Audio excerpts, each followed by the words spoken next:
Hey, it's Kevin with the New Warehouse Podcast, bringing you a new episode today. And on today's episode, we are going to talk to Dave Gutierrez, who is the Vice President of Sales at OLIMP Warehousing, and they are providing on-demand warehousing and logistics services. So we're going to dive into a little bit on what that's all about, what that means, and how it benefits warehouses, 3PLs that are out there, companies that maybe can leverage their services, and some of the use cases for that as well. So, Dave, welcome to the show. How are you? I'm great, man. Thanks for having me on. Really appreciate it. Absolutely. Happy to get you on. Happy to talk about this topic and learn a little bit more about OLIMP warehousing. So, why don't we kick it off there? Kind of tell us a brief overview of what is OLIMP and what do y'all do? Yeah, absolutely. So Olymp is at its core, it's a digital marketplace to connect available warehouse capacity with people who need it, on-demand warehouse services, right? So most of our customer base, probably 90%, is in the brokerage and carrier space, Okay. where they're looking for like same-day on-demand services. So literally, hey, I just went to Costco to make a delivery. I've got three pallets that are tipped over or not wrapped correctly. They won't take it.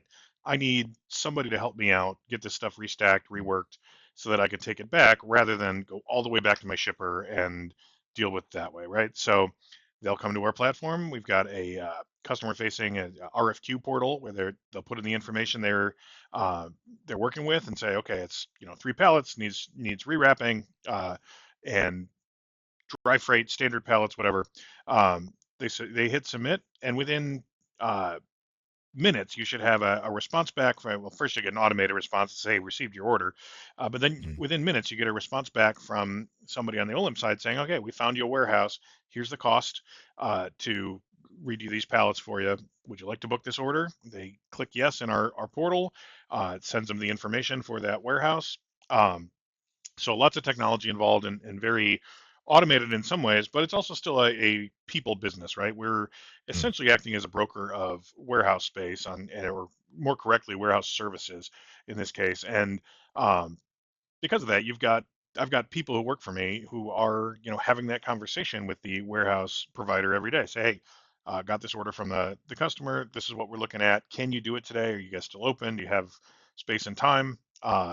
Try to automate that as much as we can to make it faster for our customers. Mm. But overall, it's a people and relationship business, and a lot of what happens here every day is, that quick phone call and say, hey, I've got a good order in your area. You want to Mm. grab this, right?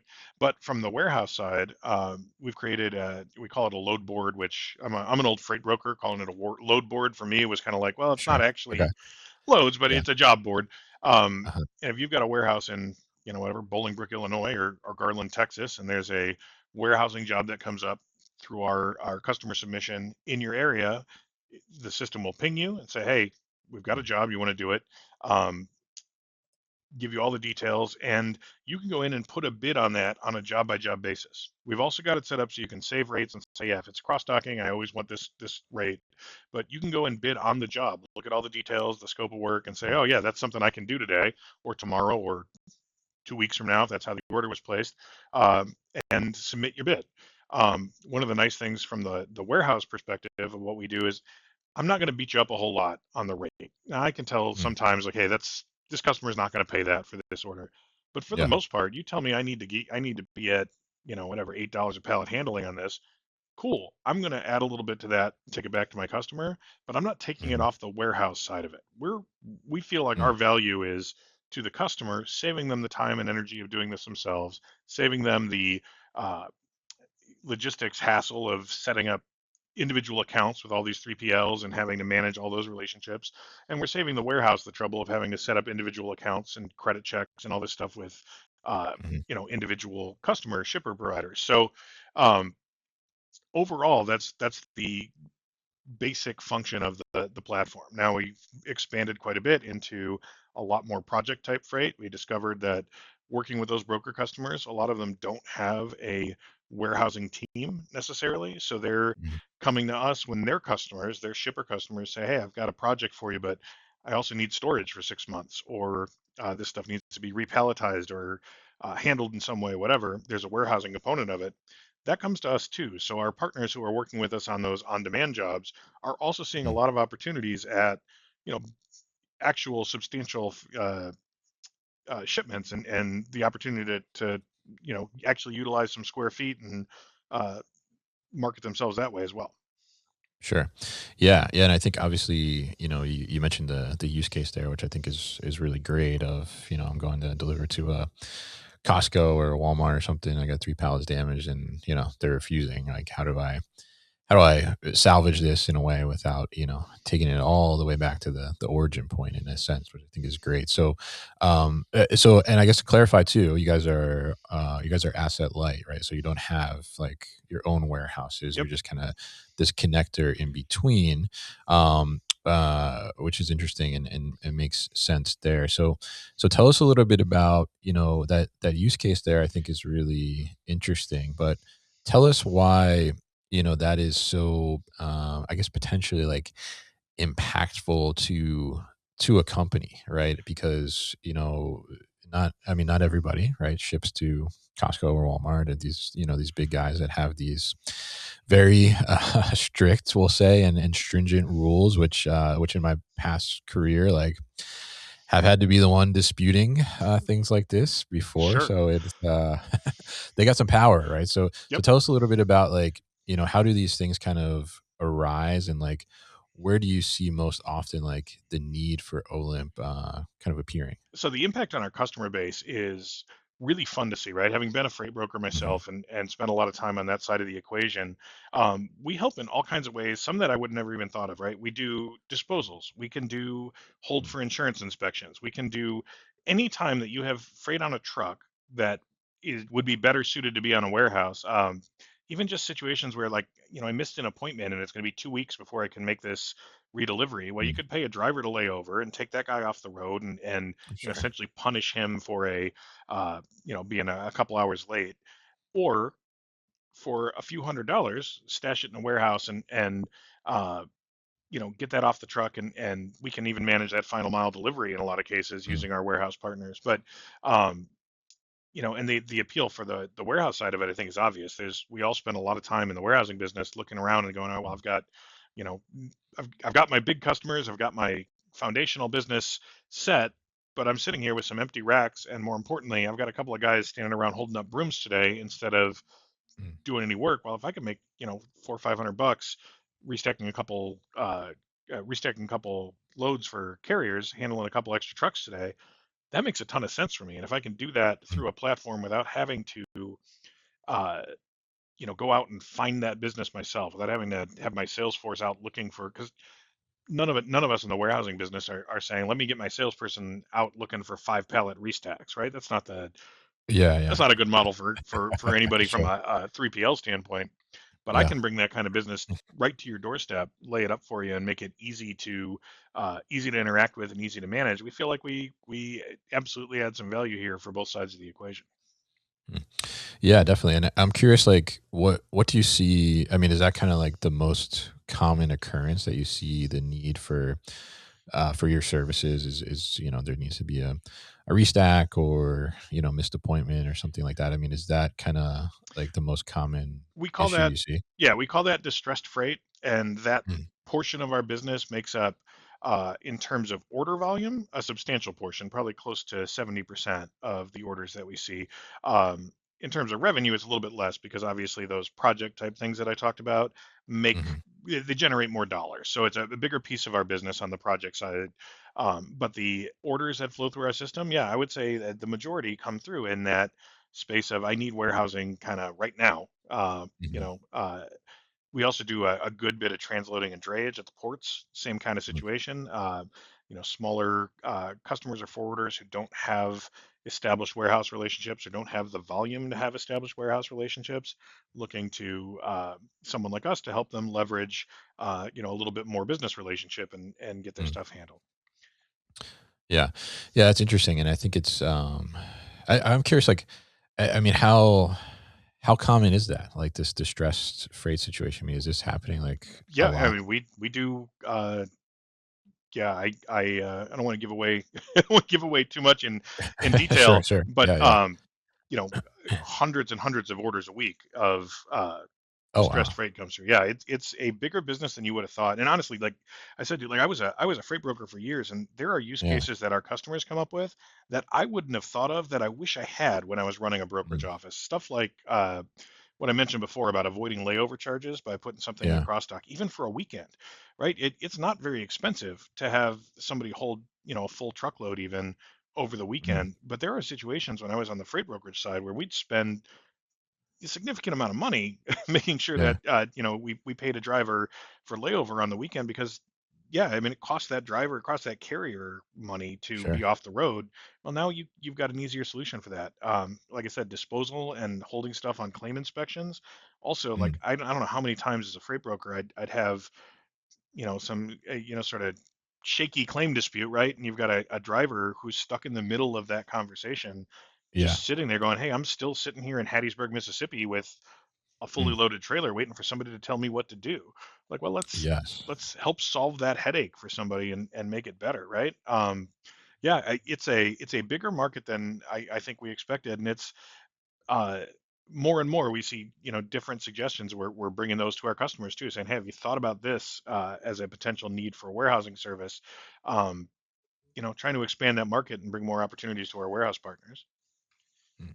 Yeah, yeah, I think it's really interesting to hear, right? Because there's, I guess as you're describing it, like there's such a ripple effect too, right? On like people Sure. that are impacted, like you mentioned, the drivers obviously get hung up, right? And then the carriers, so if whether they're an independent carrier or a larger group, right? Then it's like, okay, well that capacity is now stuck, it's hung up, right? Because there's something in there, and if the trailer's not empty, we can't put anything else in Yep. it, right? So there's potential like lost revenue, additional expenses, and costs within that there. So how does a warehousing company like a 3PL, I mean, how do they work with Olimp, and how do they set themselves up to kind of capture some of this extra potential revenue that you're talking about? Great question, right?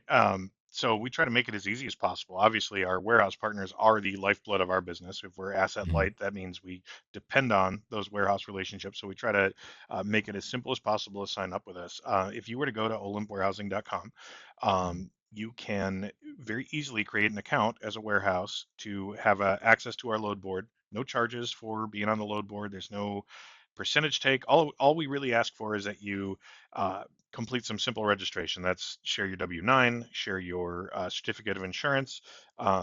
You need to make sure you have at least commercial insurance and basically the basic insurance you would have to have a building.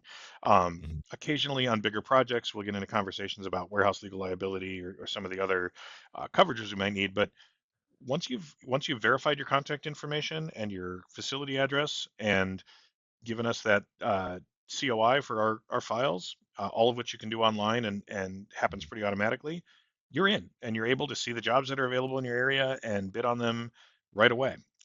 Now, I would say new warehouses, anybody who's listening to this and thinking like, hey, this actually sounds pretty cool, uh, Yeah. feel free to, after you've done that, reach out to, there's a link for a warehousing support team. Reach out to one of my Mm. warehousing support specialists and they can help you understand how to, like I said, you can save rates in the system and Okay. there's a button to check to say, hey, I'm okay with you auto quoting on my behalf for, and you very customizable, right? You say I'm open these hours and these days, and I'm okay with simple cross docs if you quote these rates on my behalf to your Mm. customers. The nice thing about that is you jump to the front of the line because if a customer bids in your area and you have automatic quoting enabled, it's not that you jump to the front of the line like by preference, but by time. Your Mm. quote goes in like that. My customer has a quote then instantly, essentially, when they've submitted that order. They've got a quote in front of them, and it's from your warehouse. And then there's still communication, and that you'll get automated message from our system that says, "Hey, we submitted a quote on your behalf," and then someone will follow up with you and say, "Okay, we've got this booked. The warehouse is, or the truck's ETA is whatever. They're on the way." Um, The system makes it very easy for our warehouse partners to upload photos if in a rework restack situation. Say, okay, hey, the job is done, to create their final invoice and submit. Say this the work is completed. I'm hitting finished. Mm. The system will tell you, okay, that's here's your payment due date and when you can expect payment on this. Like we want it to be as simple and seamless for the warehouse to get set up with us and jump into this network as possible. And there are definitely areas in the country where we are still, there's a lot of density around the places you'd expect, but there are areas in the Sure. country where, you could sign up. You can be one of the main providers for us in some of these more out of the way places as we grow this network. Yeah, interesting, interesting. You wanna what's like real in demand spot for anybody that's listening? Oh Maybe man. they're there. So if you're listening to this, and first thing and foremost, if you're listening to this Mm, and you have a paper clamp and a heavy lift forklift that can handle paper yeah. rolls, we have customers looking for our help with rearrangement of paper rolls on trucks constantly Mm, because those things shift and they uh, sometimes the state trooper tells them they can't go any farther. They need to get their load reworked, or they tip wow. over and their end customer says, "Man, we're not going to spend 2 hours unloading this Yeah. trailer. You need to go get these stood back up." But that's a pretty specialized piece of equipment. We'll also work with you, work with warehouses in those kind of situations to help get that equipment. Like if you need to rent a paper Mm, clamp, again, we're providing a value to our customer. Tell me what it mm, costs. If you say, "Hey, I can rent a paper clamp, but it's $1,500 for the week," okay, mm, I will price that in with the customer and say we can do this in your area because a lot of times the alternative is they're going to drive 300 miles to somebody who does have that equipment, sure. right? So that said, definitely out west, any warehouses in the sort of western 7 states out there. Um, we are also always on the lookout for more partners in cold storage. Mm, That's a big area of demand for us. Hazmat bonded facilities, customs bonded facilities. But really, I mean, we have enough work in those dense areas that even if you're saying, "Oh, well, I'm in the Dallas suburbs," great. mhm, All the better that we have more options in those busy areas as well.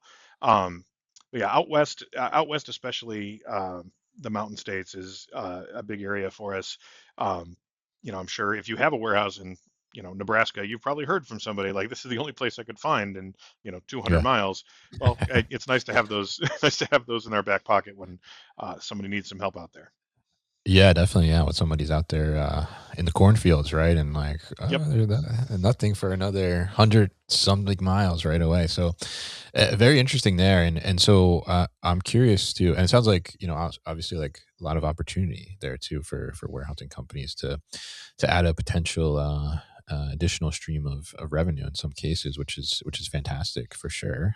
So I'm curious, like from the on-demand perspective, right? It's on-demand warehousing. So, uh, I guess like how on demand is it? I mean, do you see like people that this is turning around like same day within a few hours, or is it Yep. like a couple days, Uh, or how does that kind of work? Sometimes within an hour, within a half an hour, you've Really? got a truck on the way to your warehouse. And Mm, I say that we also have stuff that's got a little bit longer time frame, especially projects. But we try to be to our customers a quick and easy solution. And I've had situations where I've had a customer come and say, "Hey, I had a mm, warehouse situated for this project. It's 4,000 pallets." And mm, they just backed out on me. They declared bankruptcy. They're out, and I've got containers on the water. I'm going to wow. have product the end of this week. Can you help me find a place? And we've pulled that off and found that partner with the available space that could handle that business and placed it. So um, yeah, it happens pretty quickly in our world, and we're doing everything we can to make that as quick and easy for our warehouses as well. So we've got in development now, and hopefully out soon. Thinking the first half of this year, an app for our warehouse partners where they're Mm, going to be able to. The feedback we've gotten is one of the hardest things about this on-demand thing, right? Is mm, if you work in a warehouse, you're not necessarily sitting at a desk. I sit at a desk all day because I'm, a salesperson. But if you're yeah, out in the sure. warehouse, you might be, doing stuff all day long. You're not necessarily sitting Mhm, in your computer hitting refresh, looking at our load board. It's great that we do the notifications. You get an email that works pretty well, but so much better if you could have that on your phone, see that job come up, mm, and make your quote right there from the phone app. So that's coming soon. We're pretty excited about that. And then, yeah, we keep adding we keep adding services to our auto quote lineup where we say, okay, you can save a rate for, I think we're adding transload most recently. You can save a rate for transloading of overseas of import containers, and we'll bid that on your behalf. With your approval, we'll bid that on your behalf for your open times. Uh, as needed. So, yeah, anything we can do to make it faster for the warehouse, we want to do. But Mhm. yeah, our customers' expectation, that freight broker mentality is, hey, I've got a problem right now. I don't need a restack 4 days Yeah, from yeah, now. By that time, it's over, right?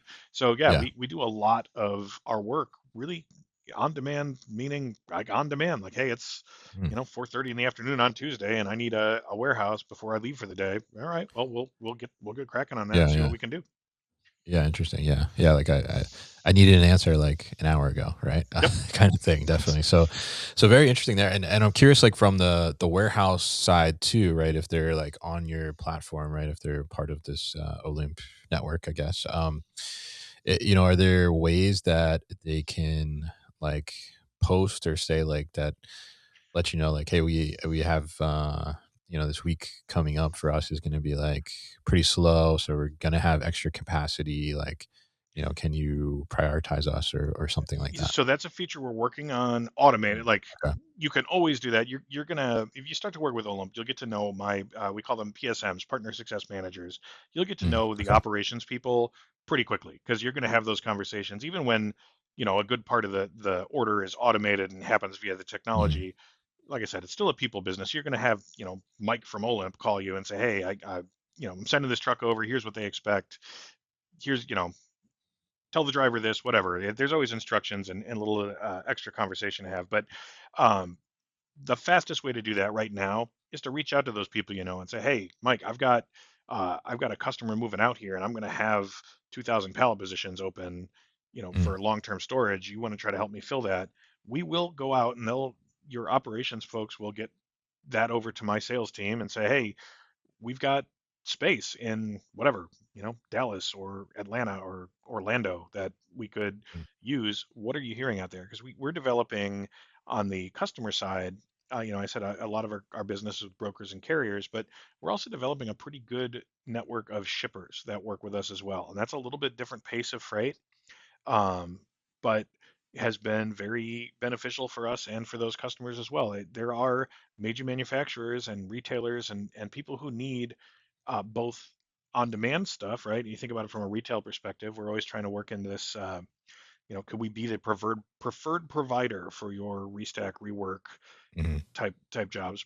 But beyond that, there's overflow warehousing. There's seasonal demand. There's manufacturers that need to move stuff out, because they're ramping up for, a big seasonal push, and they just say, hey, I don't need to open a building, right? I'm not going to go Mhm. to a huge 3PL provider and have them set up an entire building for me. What I really need is just 3 months where I can stick 2,500 pallets off site and Mm. then come pick it up again, right?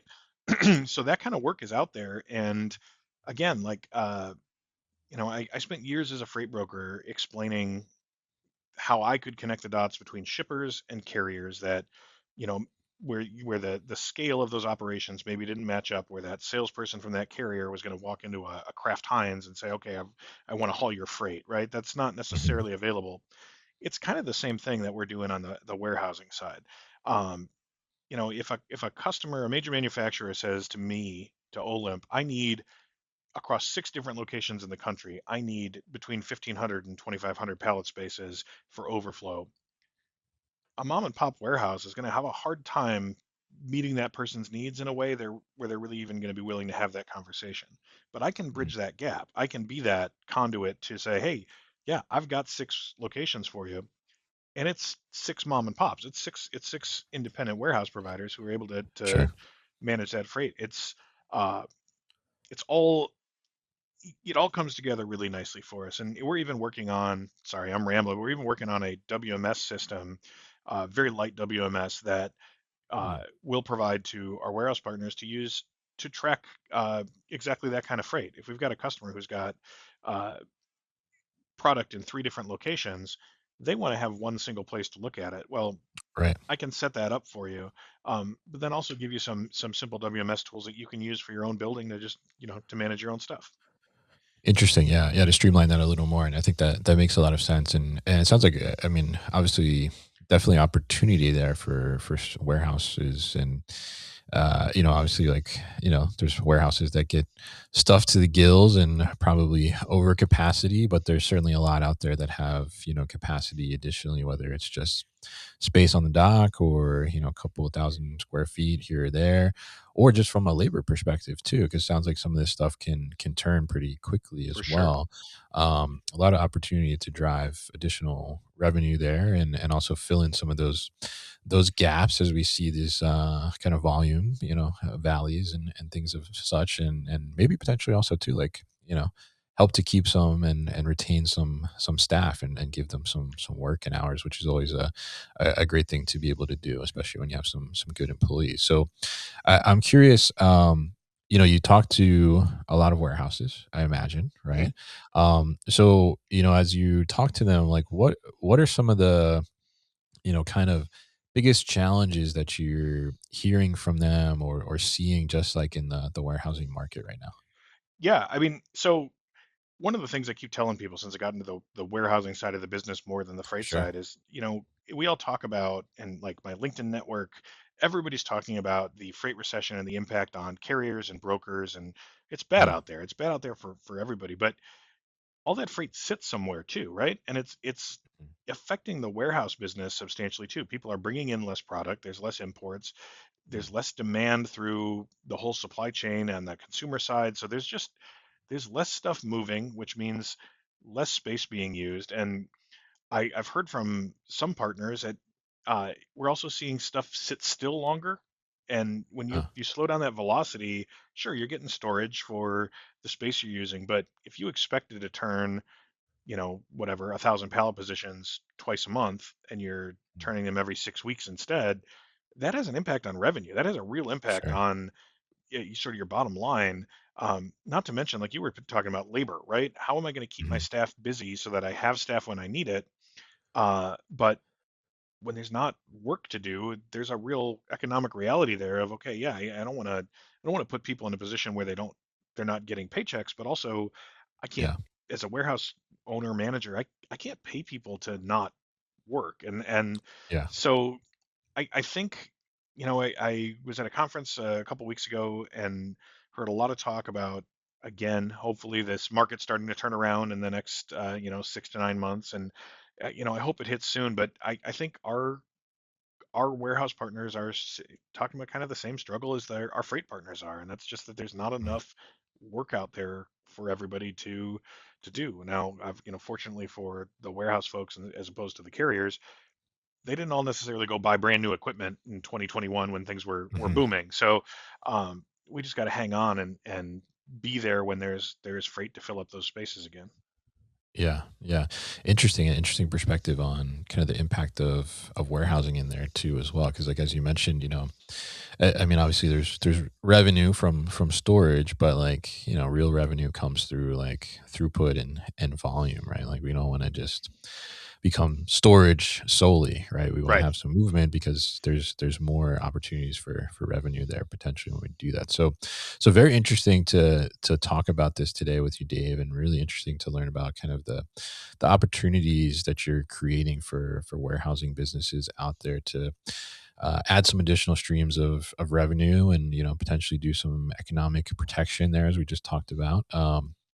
And really interesting to do that. So if people are interested in potentially joining the Olymp network, or finding out more about your services from either side of the table here, what's the best way to do that? So olimpwarehousing.com. That's OLIMP warehousing.com. That's our website. It's both customer facing and warehouse facing. You just, sort Mhm. of click to where you want to go.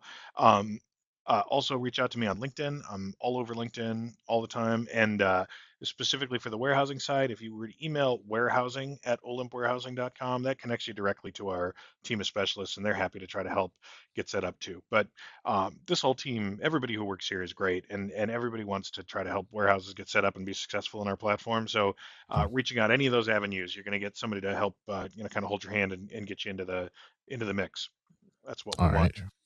All right, fantastic. And we'll definitely put all that information at thenewwarehouse.com as well as in the show notes here so people can find it easily. So, Dave, thank you once again for your time on the show today. Thank you. This was a lot of fun. It was really nice talking to you. Hey guys, thank you so much for tuning into today's video here on our YouTube channel, The New Warehouse Podcast, and I appreciate you tuning in. If you liked what you saw, make sure you subscribe to our channel, and if you like this video in particular, make sure you like it as well.